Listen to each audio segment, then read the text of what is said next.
Hello, my fellow comic book collectors. This video is really just me thinking about the Eternals movie and lessons that we can learn from it. So there's kind of a lot of lessons that we can learn from it, actually, and I'm going to take it on a bunch of different levels. So first, as a collector, what can we learn from it? Also, what can the movie industry or Hollywood learn from it? And what can what in my mind does the movie represent in terms of its narrative and in terms of what it means to our generation or our culture? So those are the 3 points that I kind of want to get in this video. So I'm actually going to take the last one first. When I watched the Eternals, in a way, I didn't mind it. I didn't hate it. Like a lot of people didn't like the Eternals, and part of the it tanked at the box office. It didn't perform well. It's I don't even think it's going to make money. It's like one of those ones where maybe they'll break even on it, but it's not doing well. But I didn't mind it, and the reason I didn't mind it was I could see it for what it was in a way. So the Eternals are these kind of godlike creatures living on Earth, waiting for the next celestial to be born.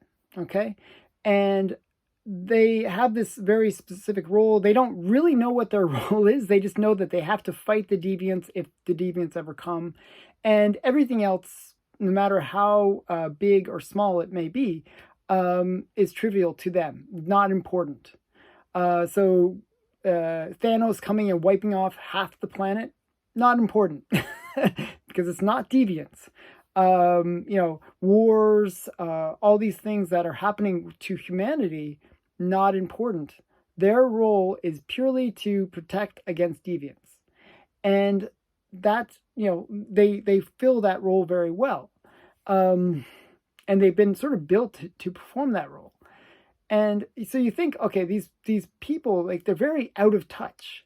They show a lot of these scenes where they're so caring about humans. And even they argue about whether or not they should get more involved with the humans. But they're always at the same point sort of above. They're sort of these people that are above all these little simple humans.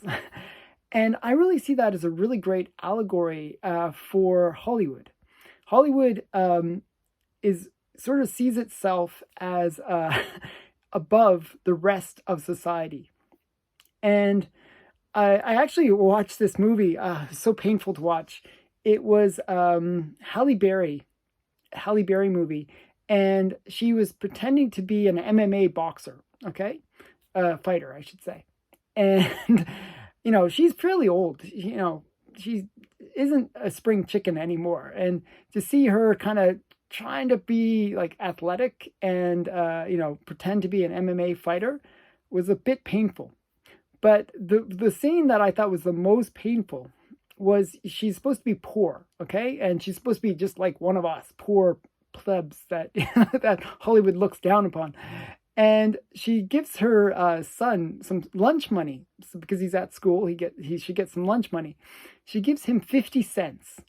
So that's what the poor people can get lunch on, I guess, in school. I don't think even when I was a kid, you could get much for 50 cents at school. I mean, that's like 30 years ago. 50 cents is nothing. I don't even know what they were thinking. So they just sort of have this weird concept of how much things cost. And it just shows how out of touch Hollywood is with the general public. And I really see Hollywood as kind of like the Eternals that way, that they're just truly out of touch with the rest of society. And I thought that I kind of felt like that the whole time when I was watching the Eternals, that these people are just so aloof and they think that they're above it all. And it's kind of interesting to see that. And I don't know if it was intended to be an allegory of Hollywood, but I felt that it was very, very interesting. That's what I liked about it. So that was the first lesson I kind of got out of it. But a lot of people, obviously, because it was so maybe out of touch with people, the movie kind of showcases the attitudes of Hollywood. They do all these kind of virtue signaling things that just annoy everybody else, and that kind of makes people not really interested in seeing what they're up to. So I think that's why the Eternals movie didn't do well, and as a result, a lot of people didn't watch it because it was this aloof group of elites that just think that they're better than everybody else. And it just didn't appeal to people. It didn't have that connection. So that's a really big lesson that we have to learn with storytelling, that you have to appeal to your audience. And if you make a movie that is just this kind of very disconnected kind of reality, then people can't relate to it and they just don't want to watch it. It's just not interesting. So that was a big lesson that Hollywood should really learn. And I take No Way Home as a different example to that. Like, No Way Home really went about trying to connect with the audience. It tried to have relatable characters that were flawed, that had kind of some humility. And I think that could strike a chord with the audience. They could feel like, oh, I can relate to those characters. I can understand their motivations, and it wasn't just about virtue signaling. It was about just telling a good story. And that appeals to people much more.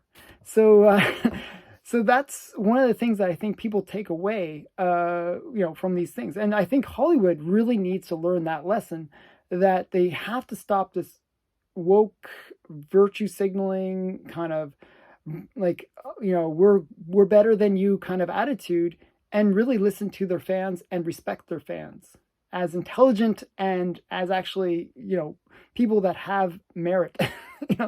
That they don't have to like belittle us and look down upon us for not being a Hollywood celebrity.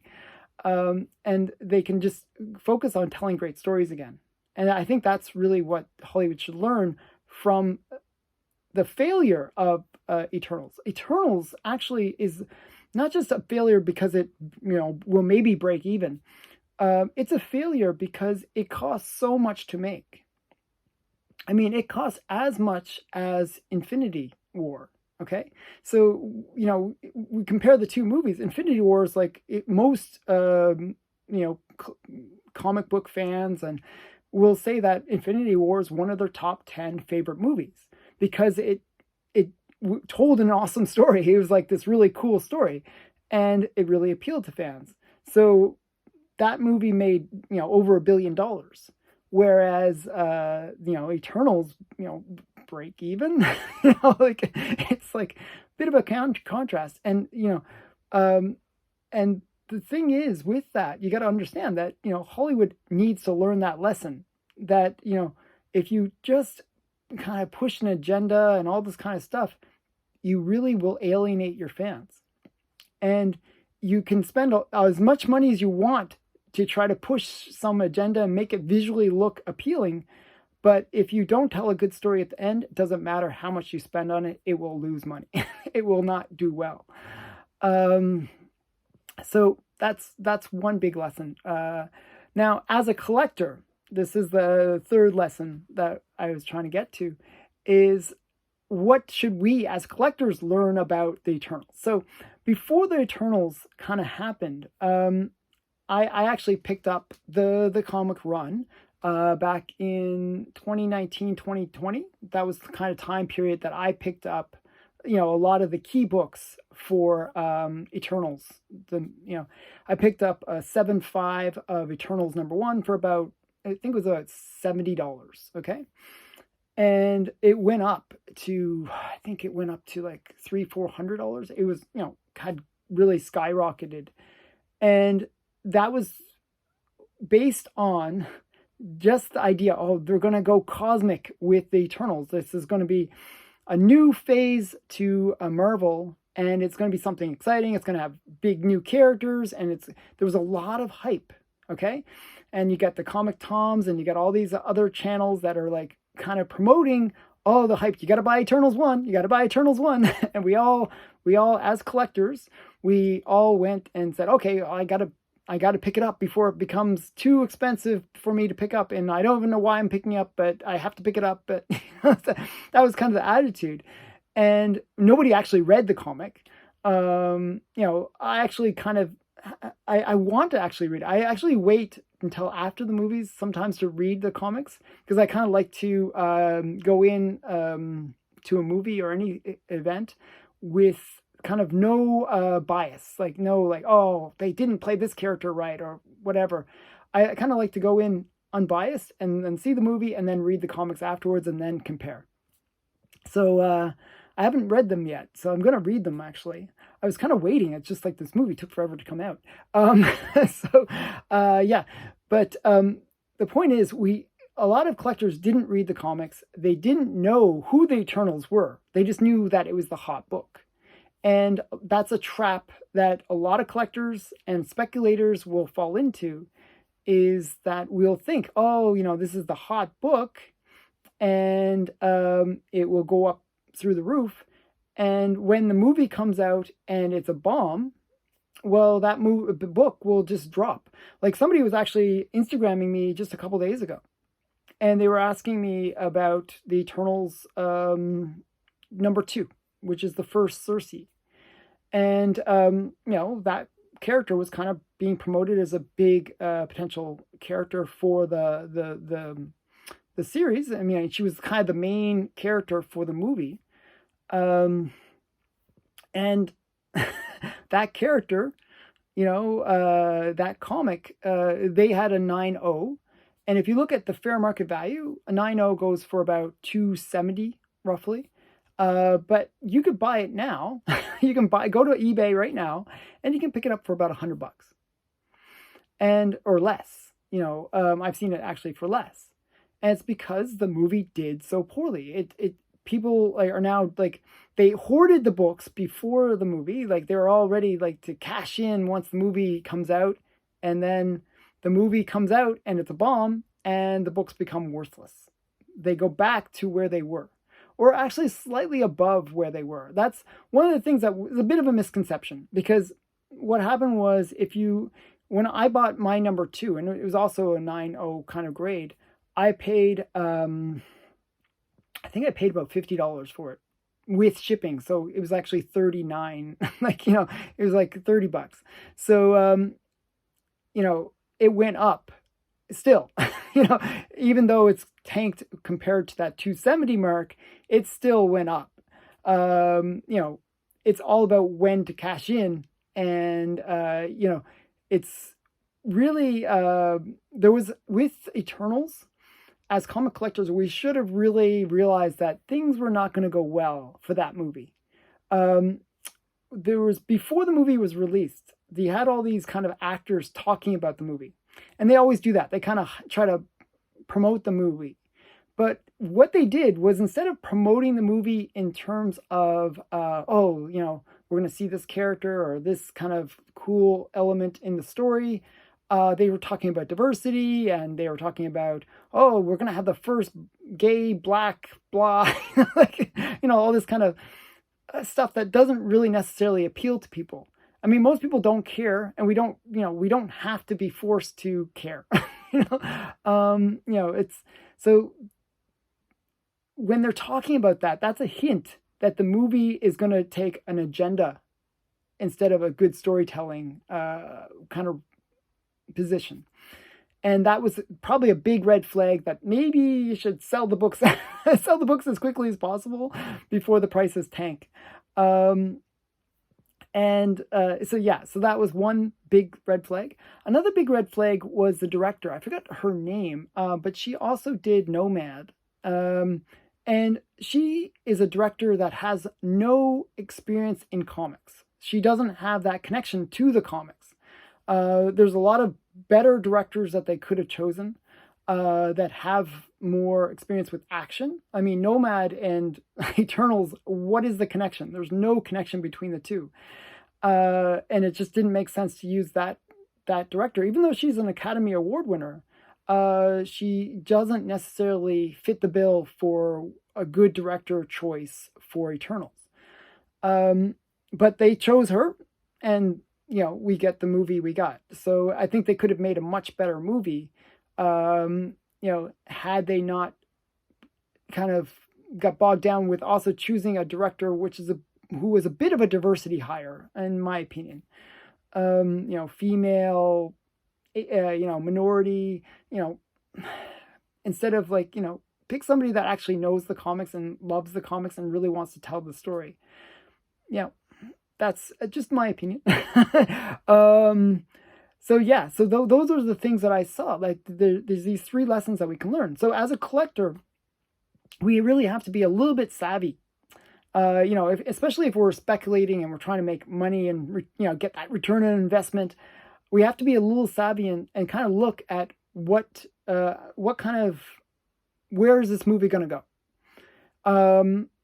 And so and with that, there's actually a bunch of topics that I really should address, and I want to address right now.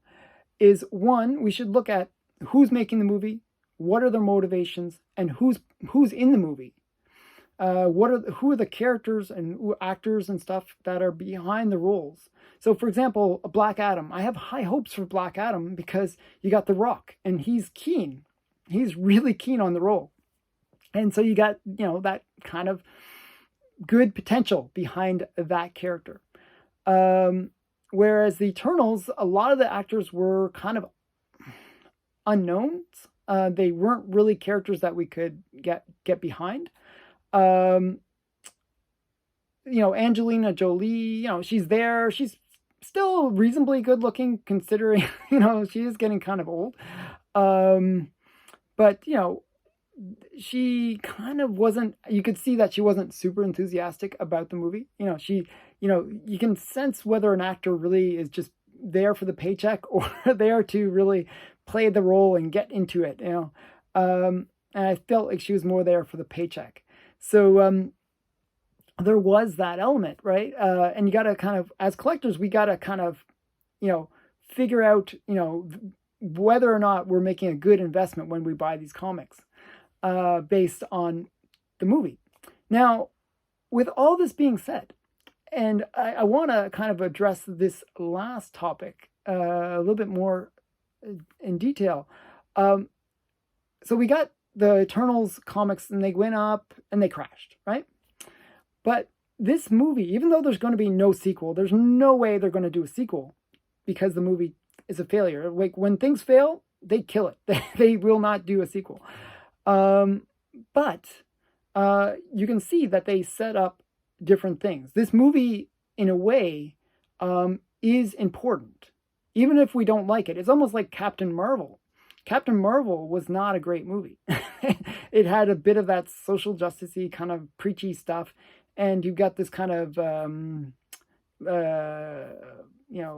Mary Sue kind of character that was kind of, there was a lot of things about Captain Marvel that were kind of weak. But people watched it because it set up things for the Infinity War. So it was important. So, it was one of those movies that kind of is a stepping stone. Well, the Eternals is the same thing. It is setting up the MCU to go into more universe or space-orientated kind of storytelling. It's setting up the idea, it even had that cameo at the end with, was it Star Fox? And, you can see that it's setting up different characters that are going to be playing bigger roles in the future. So you kind of say, okay, yes, the movie, we didn't like it. Maybe we don't like the Eternals, but some of the characters will be playing roles in the future and will have instrumental roles in the future. So Black Knight, he's probably going to be a character that they will utilize. So there's this element that you have to understand, that even though the market is kind of saying, oh, we hate these books. Like I showed an unboxing video recently where I bought an Eternals, I forgot what issue it was, 3 or 4, and I paid $2 for it at Heritage Auctions and it was like slabbed and everything. It was $2, and then buyer's premium made it like 30. But the point is, nobody bid on it. Nobody was interested in it because it was Eternals, and Eternals is dead. So what you have now is like the market is in a way super soft on Eternals, and yet, as I said, these characters are potentially going to be used again, and they might build on us. Like maybe we didn't like the first impression, but over time they can maybe do a better job because they'll learn from Nowhere Home. They'll learn from their mistakes, hopefully, and they'll use these characters in a better way. And then what will happen is people will say, hey, I actually do want to collect that character's first appearance. I do want to go back and pick them up. And then we'll see the prices go back up again. I'm not sure if we'll ever see that spike that we, that we saw before, but we'll definitely see the prices going up again. And they will be good long-term specs, I think. So right now might be the time to buy when there's that worst taste in people's mouth, that where people really don't like the characters, for whatever reason. They don't like the movie. They it's like, I wouldn't touch Eternals with a 10-foot pole kind of level. But that kind of attitude is maybe sometimes the best time to buy. Often we buy at the exact opposite. Like everyone's like, oh, it's a hot book. That's usually when most people buy. But sometimes the best time to buy is when it's the exact opposite. A good example, real world example, not comic book example, is Apple. When Apple fired Steve Jobs, after a few years, they became almost a penny stock. They almost became worthless. And then they brought Steve Jobs back. Now, had you bought it when it was worthless, basically worthless, you could be like a multi-millionaire with only a few $1,000s worth of investment. And, I actually was kind of keen on buying Apple at that time, believe it or not, but I never did. I didn't. I was too young. I didn't have any money. But I really wanted to. And I always regret not having bought some Apple stock now that it's a $3 trillion company. So yeah, so the point is, there's buying opportunities that present themselves when things look their worst. And that's something we also need to learn as comic collectors. So look for those buying opportunities. And there's sometimes when you got to realize that bad time, that is really a bad time. Just don't buy. Like, there's some comics like where they've tarnished it so much, it's actually not worth buying, and it probably will go down more, and then people will just not care about it. But in the case of the Eternals, I do believe there is potential for it to come back, especially because we're going to have Guardians of the Galaxy, the multiverse kind of being talked about. All these things are coming up that will lead to the Eternals being that stepping stone that we need to understand in order to appreciate those other movies that are coming out. So that's kind of been my perspective. I'm still in the red, I guess, with the comics that I bought, because as I said, I paid like $50. It's worth over a few hundred now. It's still, even with the drop, it's still worth more than I paid. So I'm fine. But I'm also fine because I bought it not because I was speculating or trying to flip the books really quickly and all that kind of stuff. I was buying it because I actually wanted to have something that was part of the MCU. I wanted to have those characters that are part of that bigger story. So I that's been my perspective. And you can never lose if you're buying it for those reasons. So that's been my rant about the lessons from the Eternals. I'm not sure if this video will appeal to people or not, but I figure I should do more commentary videos and really give you my insight in terms of the way I feel about the comic market and about the movies and the culture of comics. So I hope you enjoyed this video. Please like, comment, and subscribe, and give me your feedback. What do you think of these more kind of rant or videos where I'm just giving my commentary? I'd love to hear your feedback about it. Thanks again. Bye for now.